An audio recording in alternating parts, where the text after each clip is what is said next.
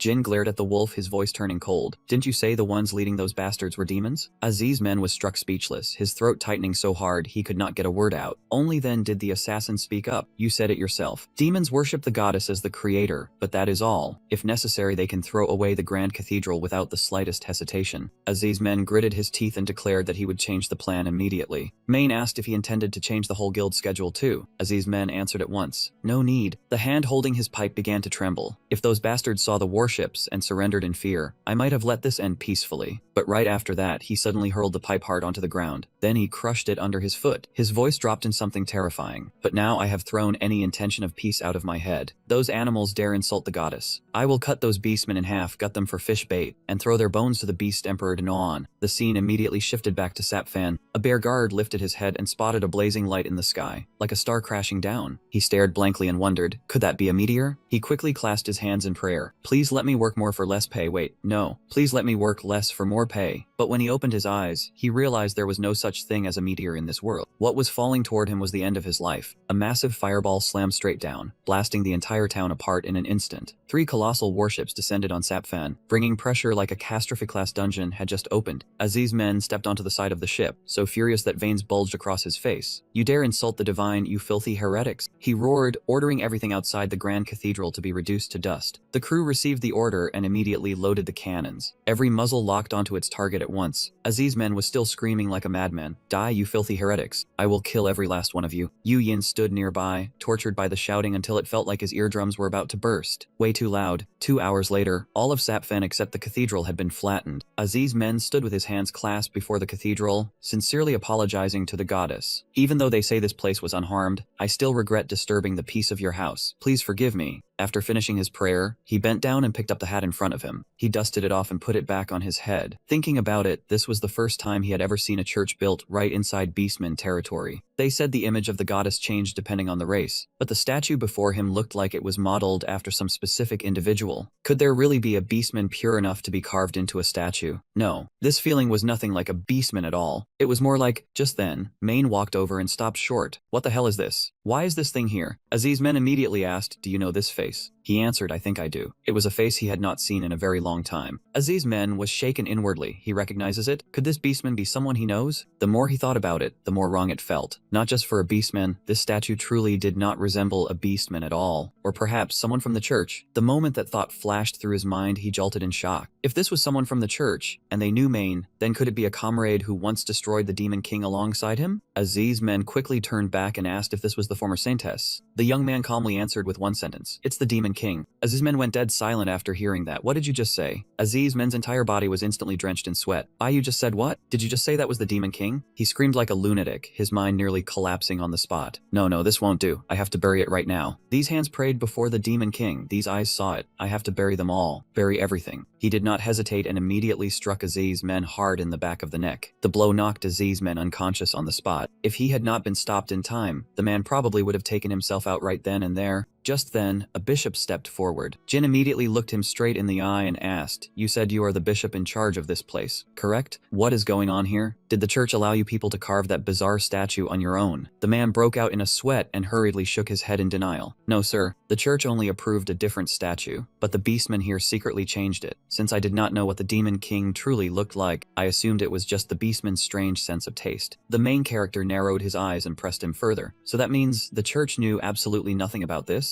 The bishop bowed his head firmly. I swear on my honor, this matter will be reported to the church at once. With that, the bishop hurried away from the scene. Realizing that Aziz's men had awakened, he turned and asked him, you heard that clearly, right? The bishop swore he would report this matter to the church. Aziz's men braced himself on his hands and struggled to rise, but his whole body was still trembling violently, as if he had just taken a devastating blow to the soul. I prayed to the demon king. That is an undeniable truth. I broke the oath of the nomads, the vow that we would never kneel before a false god. The young man clicked his tongue. In his heart, he could only think that this old man was a hopeless fanatic beyond saving. Aziz's men Giulio Ventura kept slamming his forehead to the ground, choking out a plea. Oh, goddess, please punish this wretched sinner. Just then, the bishop came rushing back in a panic, shouting that something terrible had happened. The Pope has officially launched a holy war. Aziz's men froze, then slowly repeated each word. A holy war? Did you just say a holy war? The bishop urgently explained. The Pope has declared that he will not tolerate the beastman's heresy. The flame of battle blazed fiercely in Aziz's men's eyes. This was his chance to atone before the goddess. this. Just you wait, you damn demons. A few days after the Holy War was declared, Shafang had become nothing but a wasteland of ruins. Zien Hen and Enner entered the area, and both of them could not help but stare in shock at the scene before them. I never imagined a close combat nomad tribe could create something like this. Jinxon had somehow managed to build a ship so absurdly massive it barely seemed real. Enner asked in irritation, didn't you already hear the report? Why are you acting surprised now? Zeonhen blushed, scratched her head, and laughed awkwardly. Haha, hearing about it and seeing it with your own eyes are two different things. Maybe I did overreact a little. Enner turned away and replied coldly, suit yourself. Inwardly, she stayed on guard. The Holy Knights and the Church could both be part of the conspiracy, so she absolutely could not trust them easily. The moment Zeonhen saw the main character, she almost immediately recognized who he was, but she forced down her emotions, reminding herself that she could not casually call the person before her master. When Enner stepped forward as if about to call him teacher, she immediately raised her voice in warning. Saint candidate, you must control yourself. Unexpectedly, Enner calmly told him that they had come here to support the Holy War. Zeonhen was briefly surprised. Could it be that she really did not remember anything? He silently stared at the two people in front of him. Were they the forces the church had sent to support this campaign? One was a young girl with the status of a church member. The other looked like a monster, no different from him. Before this war ended, he would have to eliminate one of them. Enner asked him about the current situation on the battlefield. Just then, the royal assassin stepped forward and said, allow me to explain that to you. We tried to pinpoint the true capital of the Beastman Union of Giulio Ventura, and as a result, we found several cities with the highest probability. The plan is to split the army into smaller units and attack those cities simultaneously. From there, we can narrow the scope and determine which location is most likely the true capital. Zeonhen immediately asked, then where is that location? The assassin handed them a sheet of paper. This is the battle plan, along with the location of the Beastman's commercial capital, Jiaoyi. At the same time, in the Poland region of the Beastman Union of Giulio Ventura, the commercial capital of Jiaoyi stood as a prosperous, modern city. The lion slammed the table and roared in fury. There is no way that happened. Shafang fell in only a few days, and on top of that, the church has launched a holy war. The hippopotamus spoke in a low voice. The cause is probably that someone recognized the Demon King statue. The lion angrily demanded to know why the hippopotamus had carved the Demon King's face onto that thing. The hippopotamus instantly shrugged off responsibility. No one knows what she looks like. Besides, the one who did it was your predecessor, not me. Lun Rongrong called the other two over in a booming voice. Now is not the time to blame each other. Then that means we must consider the possibility that the Demon King will personally join the war? One of them asked in alarm. Then is the commander of the attack the King of Jinxon, or Lord Kino himself? The horned one answered shakily in Suozy.